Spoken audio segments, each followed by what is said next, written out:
All right, this is Bob Ambrogi, and today we are getting a full press briefing from Preston Clark, the CEO of SimpleDocs. Going to tell us all about the company and some of their recent developments. In particular, Preston, how are you doing today? I am great, Bob. How are you? Good. Always good to see you, and looking forward to today's conversation. So, for the maybe one or two people listening who've never heard of SimpleDocs, just give us a little bit of the background about who you are and what you do. Yeah, so hard to tell the SimpleDocs story without telling a little bit of the Law Insider story. So I was an in-house attorney very briefly, and as I like to say, not a great one, but moved into legal tech almost 15 years ago with the launch of Law Insider. And we didn't know exactly what we were doing at the time, but we wanted to aggregate and organize the world's contracts, organize them by clause type and jurisdiction and language and drafting, who drafted it and when it was drafted, and all these other variables that at the time was very difficult and onerous. And in the And rise of which nobody AI, had done. I mean, that's a critical. yeah, well, no one was crazy enough to go as deep as we went on it. Like, Yeah. like there was a website called 1CLE and they had done it, but no one wanted to go as deep because I think there was no commercially justifiable reason to do what we did. But it created a huge community, millions of users, millions of registered users, huge mailing list. To this day, Law Insider still gets 3 to 5 million unique visitors a month. In the world where everyone's doing everything on AI, there's still millions of people who are copying and pasting from Law Insider every month. But if you think, and this is where I think it gets interesting, if you think about how copying and pasting in 2026 is something that ought to have AI at the core, which is I don't want to just take this and then paste it into Word and then massage it from there. What I'd like to do is take this or flip this and actually create a drafting or review exercise or project with the foundation of Law Insider's data set, which I can then verify and like show me agreements like this or clauses like this. And so we built SimpleDocs with this very simple idea that we would create AI software on top of Law Insider and on top of the large language models, but that we would pull from that as a data source. And we didn't know exactly how it would play out. And it took us, admittedly, a couple of years or maybe a year and a half to get product market fit. So it was not an overnight success by any stretch. But the beginning of last year, so beginning of 2025, we hit product market fit, and we've been accelerating since then and adding products and features. So today, SimpleDocs is focused on corporate in-house teams. We serve a global audience, which is really fun. So we're working in the Middle East, in Asia, in Europe, in the United States, in Latin America, and beyond. And I think that the Law Insider story at the foundation has been, and we can get more into this, but a huge differentiator for us, both from a just what data are you using and how do we compare against our competitors who don't have that data set, all the way to very commercially minded on this. Law Insider is just incredible for distribution. So we don't spend a dime on digital marketing or pay-per-click or, we go to a few events a year, but mostly it's inbound interest because of the community we've built. So I'm happy to go deeper in any area, but I think, that's the quick backstory at SimpleDocs. We have a wonderful team, Electric Yaponis, who most of your audience will be familiar with as our chief product officer. We have a great CTO. We have a great COO, great sales team. So we're having fun and growing fast. And for anybody who's been paying attention, Law Insider and SimpleDocs were technically separate companies for a long time until last year when SimpleDocs acquired Law Insider and brought them together under one. Yeah, that's right. And that was a byproduct of I had different founding teams or different cap tables. Another story for another time, but there was a Yeah, yeah. complexity that I needed to work through. It took a little bit of time, but we found our way through it, and now we're all aligned and all moving ahead as fast as we can. Yeah. So what is the kind of the core functionality of what you offer to customers? Yeah, so we try.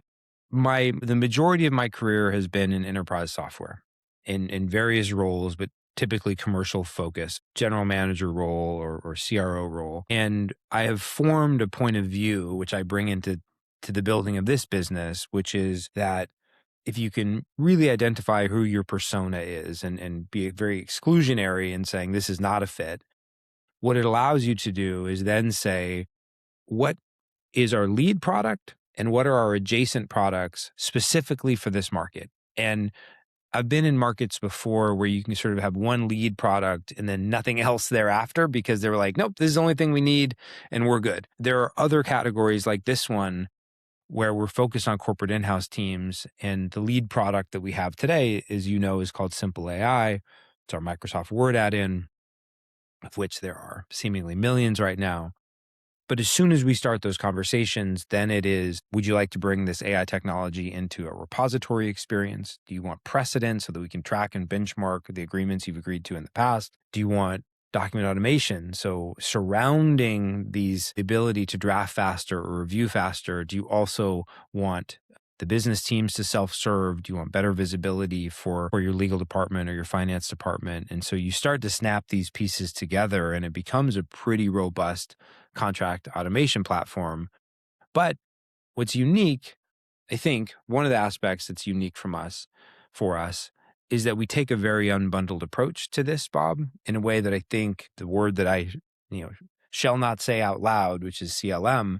CLM historically has not done this, right? Because they walk in, they say, this is going to take 9 to 14 months and it's going to be $50,000 plus services fees. And I think for a lot of legal departments historically, that was a really good bet because it was a logical bet. Whether or not it panned out or not is another topic, but it made sense because you're like, all of the these soup to pieces nuts approach. We're going to give you everything. Yeah, and I need everything because how can I have a life cycle? How can I solve all my problems if I don't buy everything? Right. And interestingly, fascinatingly, with the rise of AI, the point solutions, Bob, have independently become really valuable. So much so that you can make a business case and a justification internally to just buy those single products in a way that I think made less sense before. And so for us, what we are doing is we have really thorough discovery with our prospects and we go use case by use case to try to find where we think the low hanging fruit is. And then we say, hey, listen, we can do 10 things for you over time, but let's start with these 2. And that's proving to be really effective for us, especially because over time they tend to grow and do more with us. So that's been our approach to the market. But it all starts with knowing who our ideal customer is and trying to build for their adjacent use cases so that we can do more and more for them over time. And does that customer remain primarily corporate in-house, or are you also in law firms or other markets?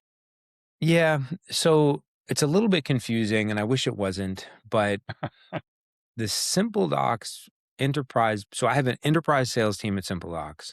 They get inbound demo bookings every single day. And we are operating that very much as an enterprise sales motion that you would expect. Bob, it's so interesting. We have virtually no law firms in that enterprise sales motion. Is that because they're all buying from Harvey and Lagora? Maybe. Is it because, our product set is more suited to corporate in-house teams? I'm sure there's some of that. But what's this anomaly is that we sell some lighter versions of our AI tools through the Law Insider pricing page through e-commerce. And every single day, a law firm is buying there. So we do between 5 and 10 sales a day, just credit card based, either for our browser-based AI assistant tool or for our Word add-in. And I analyze that data almost daily. And 9 times out of 10, it's solo to midsize. And so you ask the question, is it law firms too? Not at the enterprise level, though we're open to it. Like if Sure. anyone's listening, we have a great enterprise deal with Peerford, which is an awesome midsize firm, but we just haven't seen the demand for it. And because the other part of the business is growing, basically, I want to follow the inertia. I don't want to. Maybe later on, I'll start pushing boulders up hills because we'll need to. But this doesn't seem like the time to do that. Law firms aren't calling, and the in-house are. So those are the calls we're taking.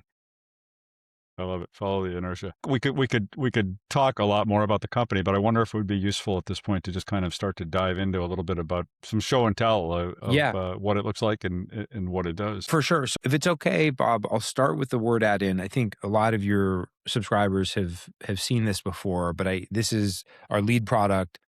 I'm obviously very proud of it. So let me show it for a couple of minutes, maybe 5 minutes, and then I'll cut over to the platform where sort of the deeper enterprise experience lives.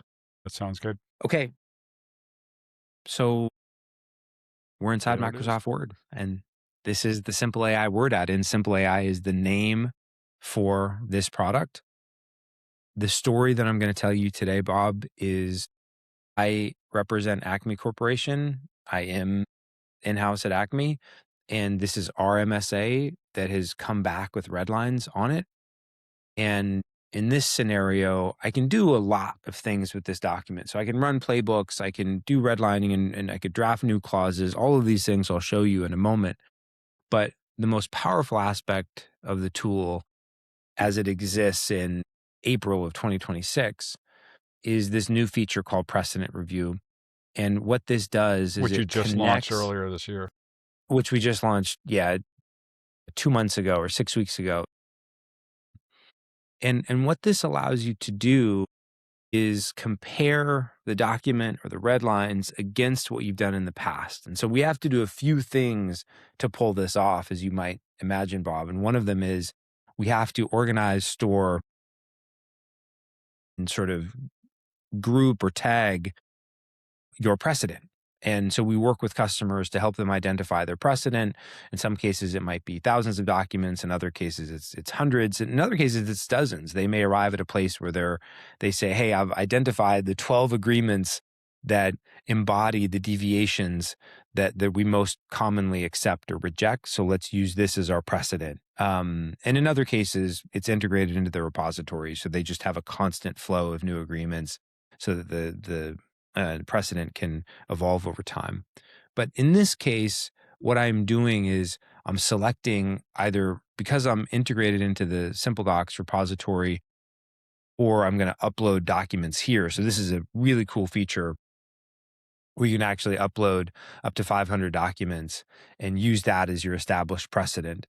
This is a little bit different from sort of just-in-time context. Okay, let me upload 3 documents, compare. This is intended to be much more of a fixed, established precedent, but you can still come in and upload those from within Microsoft Word. Once you have your precedent, then you select your precedent. And we have an expanding or growing number of fields to select from. Party is a great one. So if you're a company that negotiates commonly with a Walmart or a Toyota or a Pepsi, and so you're a junior attorney or an associate that's looking at an agreement and you're wondering, gosh, it seems like Pepsi is asking for a lot from us. This is a great way to filter and say, hey, actually, let me filter by Pepsi and see what we've actually done with them in the past, and then use that as a benchmark for what we're likely to agree to in the future. For this demo, I'm just going to select master services agreement because we have a few dozen of those in our precedent library. And once I have that filtered, then I can review the red lines. And at this point, what's going to happen is exactly what you would expect is going to happen. It's going to analyze the red lines. To go back to my story, I represent Acme. This is my MSA. A handful of red lines have come back to me. Now I just want to know, how do we handle these red lines normally? And it's going to give me some sort of variance of outcome, all the way from insufficient data, which means we don't know. We've never seen anything like this before. It's an agreement type that's foreign to us, so there's no precedent, all the way to commonly accepted, which means the thing that's being asked for, we tend to agree to at a high clip. So it may be that our default choice of law is New York and they're requesting Delaware, and it turns out we accept Delaware all the time. So in How just a literal second, is this? How literal is the interpretation? In other words, does it have to be word for word, or is it no, just great. the sense of the clause? Yeah, great question. It is semantic. It is intent based, as is our other products. So playbooks are this way. So you have a playbook rule that is, we don't allow for liquidated damages, but someone has snuck in liquidated damages without using the term liquidated damages, it will find it. And so it is very good at finding the issue and issue spotting, irrespective of how it's phrased or worded. But it's a really smart question, Bob, because in the realm of precedent, that is really important. because it can't be that it's an exact match, because every counterparty and every lawyer within a counterparty is going to negotiate slightly differently. So the intent really matters.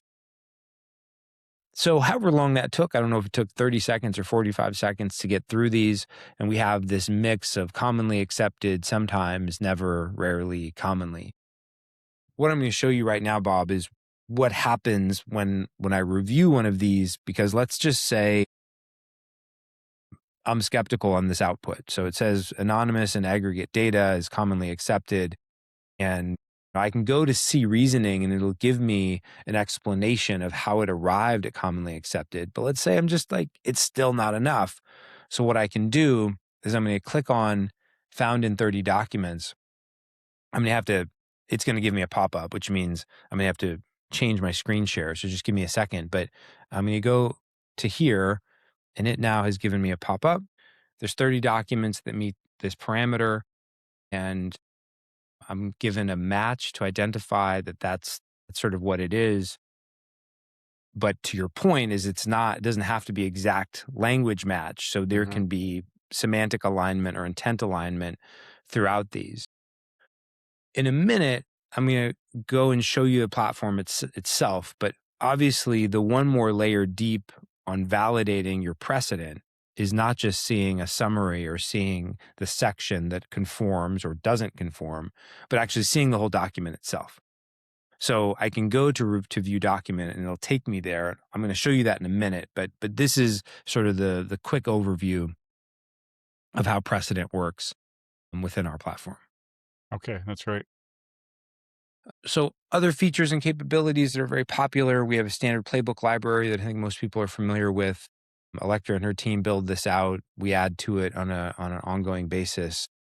This is a great starting point. So many of the customers we work with come to us and say, we sort of have a playbook. We have some documentation. It's imperfect. It's incomplete.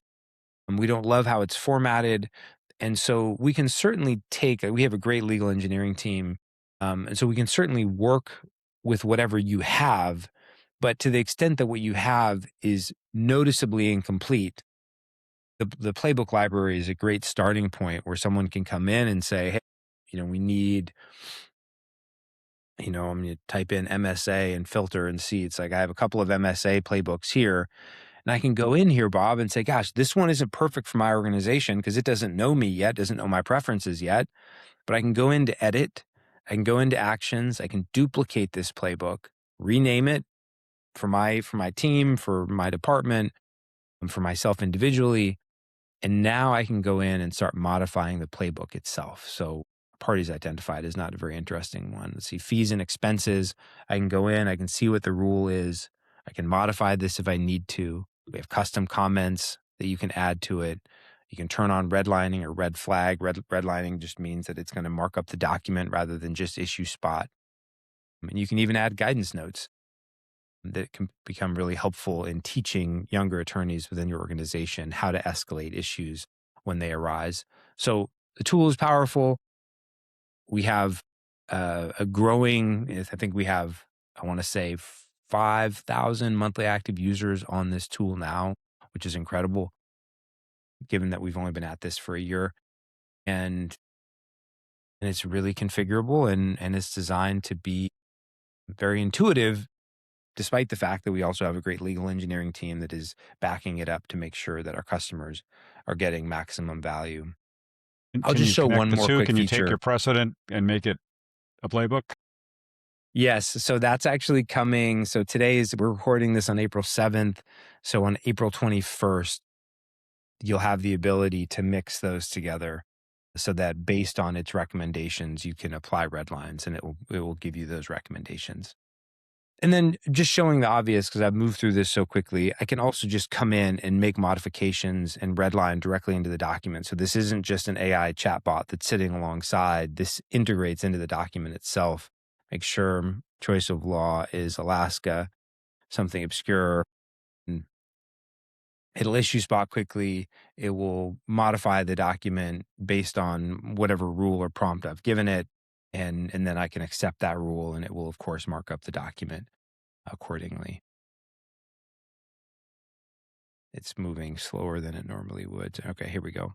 So in this case, it looks like there's a couple of places where it needs to make the change. It's listed as Florida now. If I click apply, those red lines immediately take hold into the document. So it is absolutely integrated into the tool and can mark up, can add comments, etc. So I'm going to pause here. I want to jump over to the platform, make sure we have plenty of time to hang out there and roll up our sleeves, Bob. But if there's anything else you want me to explore here, let me know. No, I think that's good. Great. So one of the funny things that we talk about internally as a product organization is that we lead so much with the Microsoft Word add-in, and it's such a restrictive space. It's really hard, just like building an iPhone app, I suppose, to fit in all of the magic in a very small window. I can understand why So you lead with it, because that's what lawyers like. it is, right. It's simple, it's easy to use, it's fast time to value, so it's wonderful. But then they start asking questions. Well, gosh, where does the precedent live? And can I drill down into an individual contract and read more about it? So I'm going to tell a story, Bob, for, 7 or 8 minutes here. Feel free to interrupt me, but I want to introduce you to our platform and get you sort of a broad introduction to what we offer here. So at the top, of course, we have the Microsoft Word add-in. That tends to be our lead-off product.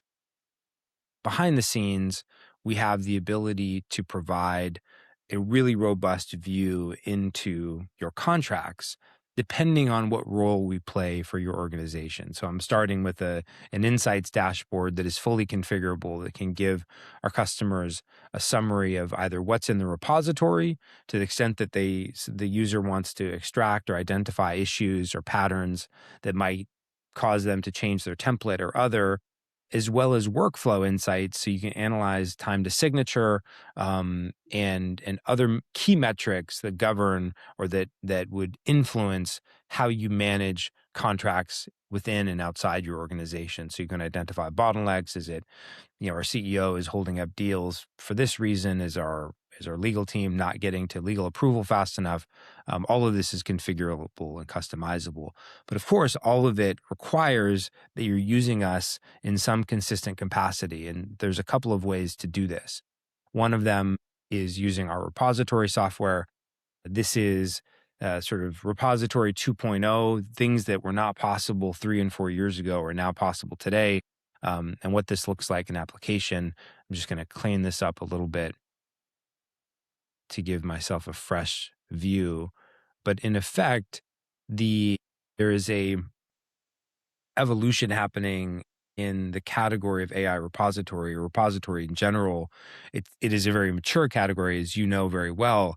And it's one that I think had stagnated a bit in recent years because there wasn't that much happening to cause a customer or an in-house team to look at a new solution. And that is changing now. And so what we're seeing it is an opportunity to layer AI into every corner of a repository experience so that you can conduct searches in a much more comprehensive way than you would have been able to do in the past. So let me start with what it looks like to just analyze an agreement. So today okay, here's an agreement, and that agreement can have actions and alerts and notifications that notify team members and individuals. So it has all of these tenets that you would expect from a repository, but it also has this AI layer that allows me to talk to the document either singularly or hundreds of documents or thousands of documents at a time. It allows me to translate, allows me to read an agreement that's in a language that I don't understand.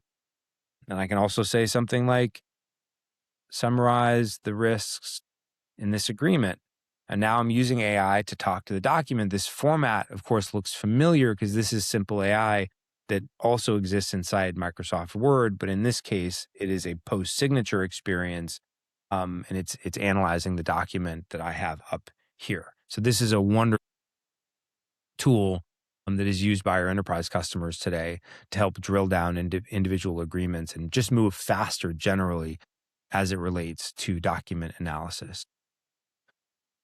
The macro level, it's also really powerful because I can do things like this, which I'm going to show you now, Bob. One of the biggest use cases we solve for is we have GCs who are coming to us with the pressure of a CEO or a CFO, where it's a corp dev team, or there's a large transaction pending, or something of that nature. And I need to now understand the totality of my data set in a way that is richer than just sort of filtering by something that already exists.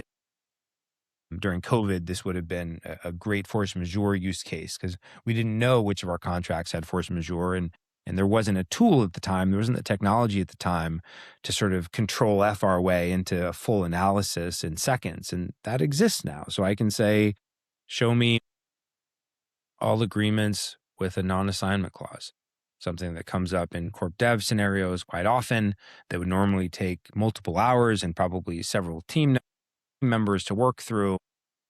And what happens now is it analyzes it. I'm going to click on generate column and take a look what happens here on the left, Bob. When I do that, it's going to restructure the table. It's going to, in this case, because I'm asking for this binary state of either it has non-assignment or it doesn't, it's going to give me that true false column that now modifies the entire data set of my repository. And what's great about this, if I do have a CFO or a CEO who's asking for this, I can build this table for him or her, assuming I'm wearing my GC hat, and literally send a link out, assuming they have access credentials to SimpleDocs, where instead of either sending just a spreadsheet that says, here are all the agreements that meet that criteria by name, or sending, a zip file with a couple hundred agreements or a Dropbox link or something else, I can just send this view and they can go in and explore it further and access these individual documents as needed and consistent with what I showed before. So if I'm still, as a lawyer, want to go deeper and say, you know what, this looks good. I see that there's 150 agreements that meet this filter parameter of non-assignment, but I want to do a bit more of my own due diligence. I can still use AI, go into those individual agreements, and then use the AI as a insight layer on top of that document to ask and say, hey, show me where non-assignment lives in this agreement. Make sure that it has these requirements or these parameters. Is that filtering happening based on distinct fields, or is that a full text analysis? It's a full text analysis.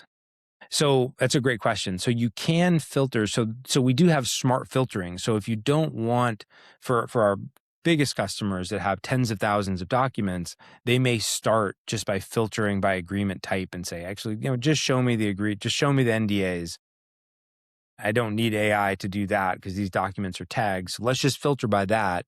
So you can see agreement type has been filtered here.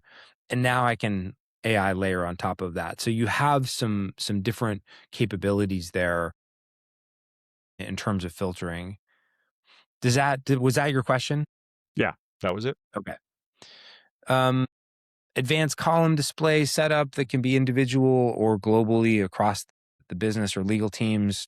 Our customers tend to be legal departments first, and then finance departments and procurement departments. And then in some cases, we're giving the business limited access to a subsection of agreements that they're able to manage so that they're not coming to legal to answer a very simple question. Do we have a NDA in place with Mitsubishi or something? They'd be able to go in and verify that because there's nothing confidential in that information. Last feature I'll show here, how do we get the data in here? Obviously, we do workflow. And so in some cases, the documents are flowing in naturally. And in other cases, there's an integration. It could be an integration with an existing repository. It could be an integration with a CLM tool. It could be an integration with SharePoint, which we do natively. Or you can even upload using our smart import feature up to 500 agreements at a time. And these will pre-identify whatever your default tags are. And we even have the ability now to pre-assign alerts. So if an agreement meets a certain parameter, maybe it's a dollar threshold or a renewal date threshold or something else, an escalator, we can pre-assign alerts when that trigger is met. Okay, I'll pause there. I want to show you a couple more features, but please go ahead. Well, I was just going to ask about the integrations. You can integrate with major DMS platforms, I assume? Or? We do. We integrate with major DMS platforms. We integrate with major e-sign platforms, CLM platforms, even compliance platforms like OneTrust and others. That more relates to workflow than the repository. But yeah, we've CRM integrations, Salesforce, and HubSpot. So you name it, and we probably do it. Okay. Yeah, go ahead. That's all I had. Okay, so we talked about insights. We looked at repository. I'm just going to breeze through the rest here quickly. Of course, we're an enterprise organization, so we're working with global companies, Herbalife and SD Works, and companies in the Middle East, companies globally that have James Fisher out of the UK that have heightened sensitivity around the data that is being stored here. And so this means both SOC 2, Type 2, and GDPR compliant, and flexibility on server location, but it also means really robust access rules setting. So I will just say, as we work with enterprise customers, we expect that we'll set up very rigorous mapping of who has what. And that typically maps to some SSO requirement as well, or integration as well. So lots of enterprise capability and strength there. Let me show you now what it looks like when we have everything set up with a customer. We also have the ability to track pre-agreement or pre-signature agreements, so that if you are using us for document automation, whether that's contracts that are coming into the legal department or your own paper that is going out, what that looks like in practice is that I can see the documents that are pre-signature, what version they're in. I can see this. So we work with one of our greatest customers is Solventum, a publicly traded company out of the Midwest that has offices globally. They have a very sophisticated workflow for their contracts. And instead of sort of 2 steps in the process, which I have on my screen now, they might have 10 or 15 steps, all of which are tracked, so you know where an agreement is in its life cycle of approval. You can see summaries, you can see participants, so you know the individual players of that agreement. And then you can sort of reassign and make modifications as you go. So this is a wonderful way to manage this. In this case, I have my legal hat on, so I'm going to approve this document. So I'm going to proceed to sign, and it'll pull this document up for me. I can sign agreement because it's integrated with DocuSign, Adobe Sign, whatever you have. So lots of great functionality here to, again, move that life cycle faster. And then the last thing I'll show, Bob, is we're getting towards the end of time, is that our job here really, when we talk about workflow, is turning either third-party agreements or first-party agreements into automations. And a very simple one that I'll show you now is taking an agreement like an NDA or a DPA or something else and turning it into a form. And this is not novel, right? This existed 10 years ago or 5 years ago, at least, in terms of really well-structured automations. But when you accompany this with AI capabilities at the repository, when you accompany this to our Word add-in, the total value goes up pretty incrementally, because now you have contracts that are moving through for which you can analyze with AI. And then once signed, you have great rich metadata that can also be analyzed with AI. But the most simplistic way for me just to go through this to sort of get to the end of this part of the presentation is just to say, someone could come in either internally or even externally. So if you want to share your NDAs out, you could say, hey, complete this form in order to complete our NDA process. And in this one, we're using one NDA, which is a brand that we own, as you know, but you can use this for any agreement type. Doesn't have to be a global standard. And suddenly now you're in the document, and you can sign the document, you can propose changes to the document, you can decline, you can download in Microsoft Word. So all of this is a part of our ecosystem where we're trying to create efficiencies for the legal departments that we serve. And certainly one of the ways to do that, as I showed you, is with Microsoft Word and playbooks and redlining. And another way is through automations like what I have here today, that enable business teams to self-serve and enable legal teams to have perfect visibility into all of the agreements that are running through the platform. I'm just going to make a couple of sort of random changes so you can see.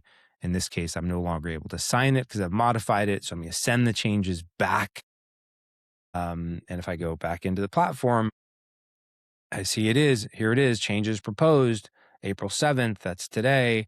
And I can go in and see what those changes are under status. I can see that there's a summary of what the changes were in the deal history. I can see some micro red lines were made, and I can approve and send, or I could counter propose. So we're trying every way we can to create efficiencies for our corporate in-house teams.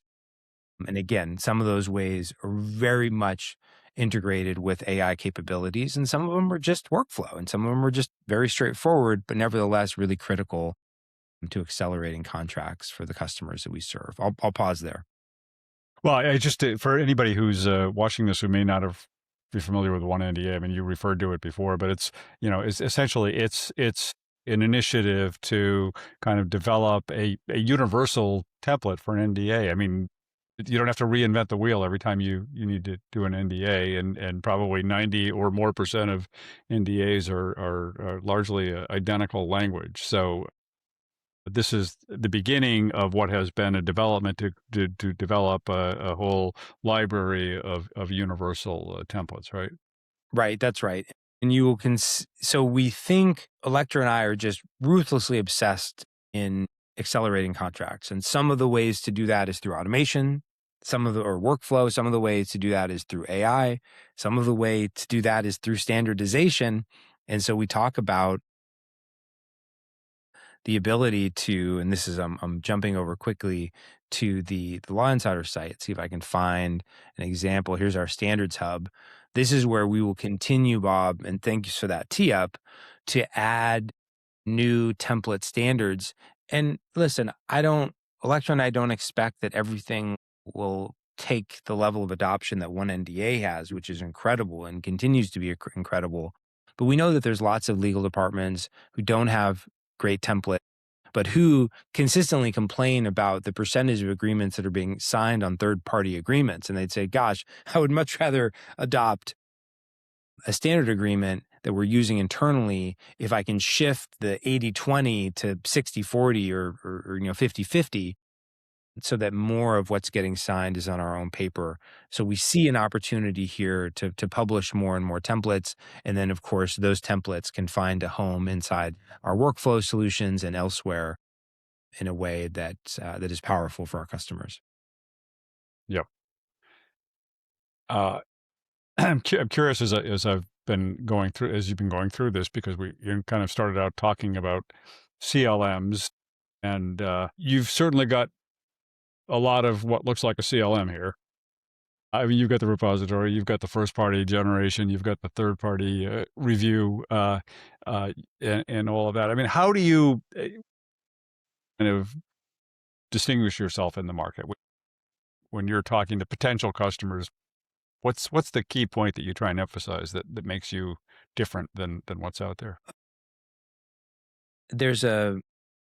So we don't say CLM out loud, and it's very odd, but we don't. And I'm not being cheeky about it. When we talk about CLM, the conversations tend to stop.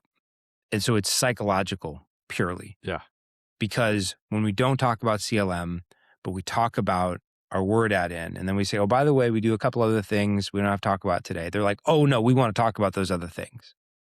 And so by the time we're done with the conversation, I look at it and I'm like, gosh, okay, just like you said, Bob, they said they want workflow, and they have a number of contracts they want to automate, and gosh, they want to do these integrations, and hey, they want the AI repository, and they really like the word add-in. And it's like, hey guys, this feels like CLM, but we don't say it. And again, I'm not being cheeky about it. I think that it was such a problematic product category that they're right to have concerns. But I think the difference, and to answer your question more directly, is that they simply don't have to buy everything from us ever.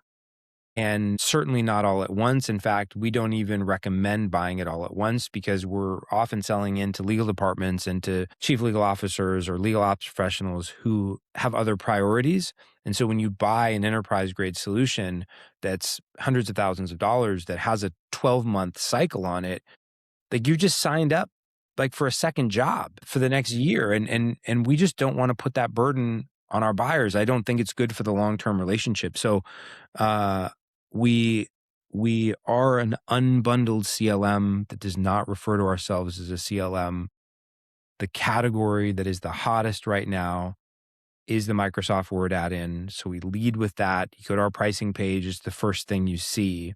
But taking a playbook out of Qualtrics and maybe Asana and others, the idea that we want to be great partners to you so that as these other obvious adjacent use cases come into play, that we are one of the first people you call. And that's proving to be true, us being forceful to sort of require that upfront commitment, which frankly, we don't want either. Well, even with almost an hour here, 45 minutes anyway, we've only been able to kind of scratch the surface of a lot of what you do. So somebody who's watching this right now who wants to learn more, how do they do that?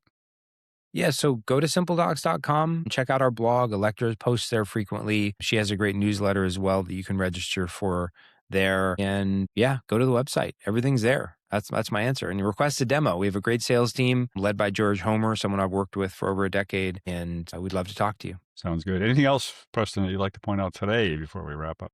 No, I'm grateful for you, Bob. Thanks for shining a light on all the vendors like us out there and creating this education for our potential customers. Well, thank you. That's very nice of you. And thanks for all you do, and thanks for all you've done. It's been a really interesting to follow your journey. I've known you for a while now, and to see how this has evolved it's been really interesting. Thank you for that. All right. Well, that does it for today's recording. And thanks to everybody out there for watching. Like Preston says, go check it out, simpledocs.com. This is Bob Ambrogi. Thanks for watching.